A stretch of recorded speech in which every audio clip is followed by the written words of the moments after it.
Hi viewers, welcome to linuxscale.com. Today we are going to see about how to install Anydesk on Linux Mint 18.3. Anydesk is the open source remote desktop application. It is one of the world's most comfortable remote desktop application and then access your all programs, documents and files from anywhere without having to entrust your data to a cloud service. Okay, now let us see how to install Anydesk on Linux Mint 18.3. Before starting your installation, you should update your system repository using the apt command.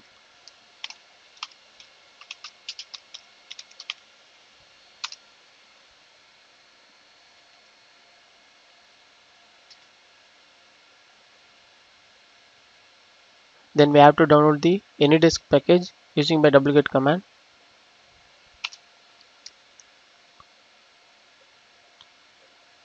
The download is complete now. Then we have to list out this directory. Then finally we have to install the Anydesk package using by GW.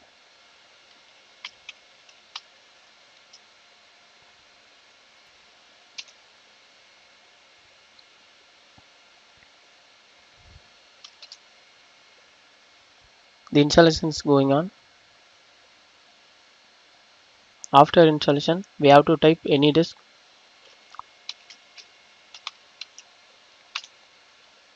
The application is shown on the screen. Now you can able to using this Anydesk remote desktop application. That's all about for installation of Anydesk. Thanks for watching this video. Please subscribe to our YouTube channel Linuxscale. If you still need more video, visit www.linuxscale.com. For any queries to mail support@linuxscale.com.